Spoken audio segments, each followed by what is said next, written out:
Sir నమస్తే అండి. ఏం పేరండి? నమస్తే అన్న, నా పేరు శ్రీశైలం గౌడ్. శ్రీశైలం గారు.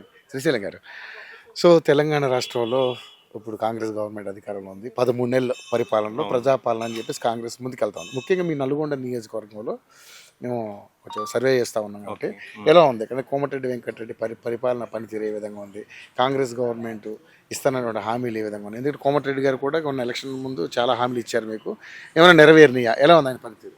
హామీలు అని మనం చెప్పాల్సిన అవసరం లేదన్న. ఏ ఊరికి లే ప్రజలని వాళ్ళే చెప్తారు. మనం కొత్తగా చెప్పాల్సి ఇప్పుడు మనం చెప్పాల్సిన అవసరం లేదు. టీవీ ముందుకు వెళ్ళి ఏ ఇంటికి వెళ్ళి ఎవరికి వెళ్ళినా చెప్తారు. అప్పుడు కేసీఆర్ హయాంలో ఎలా జరిగింది, ఇప్పుడు కాంగ్రెస్ వచ్చి 13 నెలలు అంటున్నారు మీరే వచ్చి, తర్వాత ఏం జరిగింది?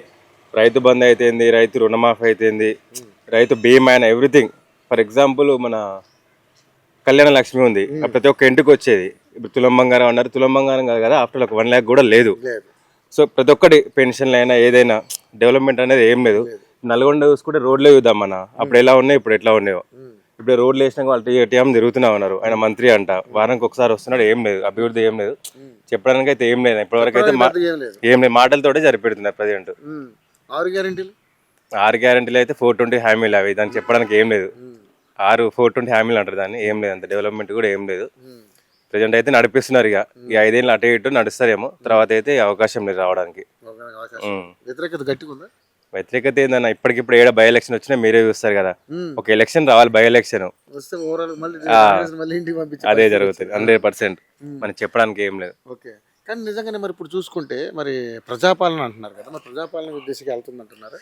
ప్రజాపాలన అంటే ఒకటి ఎగ్జాంపుల్ అన్న, ఇప్పుడు వాళ్ళు రైతు భరోసా అంటున్నారు కదా, ఇంతకుముందు రైతు బంధు అని కేసీఆర్ ఇచ్చాడు. అప్పుడు జస్ట్ ఒక అప్లికేషన్ తీసుకున్నారు, అంతా అలా ఏం కరెక్టే ఇచ్చారు వాళ్ళు, తప్పలేదు అందులో. ఇప్పుడు ఏంది మళ్ళీ దరఖాస్తు చేసుకోవాలంట, ఏది మన రైతు భరోసాకి.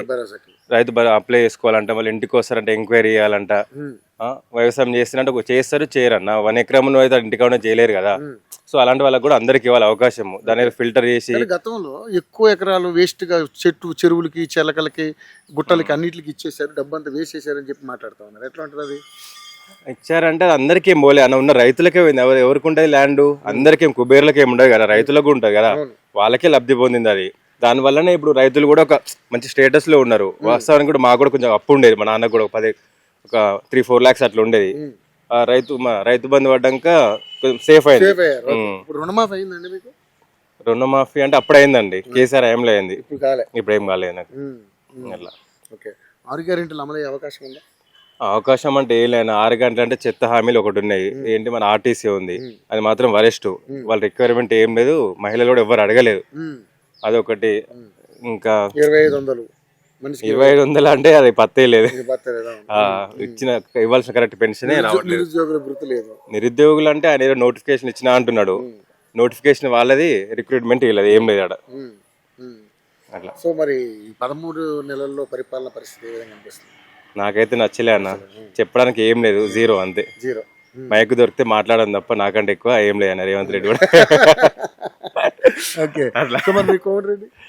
కోమటిరెడ్డి అంటే ఆయన బ్యాడ్ అని చెప్పలేము, ఓకే ఫైన్, కాదనట్లేదు. ఇప్పుడు పైన గవర్నమెంట్ నుంచి ఆయన మాత్రం ఏం చేయలేడు కదా, అట్లా. మీకంటే కొన్ని హామీలు ఇచ్చుంటాడు కదా, హామీలు అంటే ఒకటన్నా, ఇప్పుడు రోడ్లు చూస్తున్నారు, అది ఈయన వేసింది కాదు. మెడికల్ కాలేజ్ చూస్తున్నారు, అది కాదు. మరి యాదాద్రి పవర్ ప్లాంట్ ఉంది, నేనే ఓపెన్ చేసిన హెలికాప్టర్లు వచ్చి ఎన్ని కళలో దిగారు, వాళ్ళు చేసింది జీరో, వీళ్ళు వచ్చి రిబ్బన్ కట్ చేసి తప్ప ఏం లేదని చెప్తున్నాను. అట్లా పేరుకే నేను అదే చెప్తున్నా, శిలాపలక మీద పేరు తప్పితే అది డెవలప్మెంట్ వాళ్ళు ఇచ్చింది ఏం లేదని చెప్తున్నా. సో మరి ఇప్పుడు స్థానిక సంస్థల ఎన్నికలు ఉన్నాయన్న, ఎలా ఉండబోతుంది? ఏం లేదు, క్లీన్ స్వీప్ ఉంటది, ఏముంటది ఎవరికి ఇక మీరు దేని గురించి మాట్లాడదు, అదే కేసీఆర్ వైపే ఉంటది. మరి బీజేపీ పెద్దగా మార్పు చూపిస్తుంది ఇక్కడ. బీజేపీ అంటే వాళ్ళకి మాటలతో సరిపెడుతుంటారు అన్న అందరిగా. ఇక్కడ ఏముండదు అన్న, 100% స్థానిక ఎలక్షన్ అయినా మున్సిపల్ అయినా టీఆర్ఎస్ వైపే ఉంటుంది, బీఆర్ఎస్ వైపు.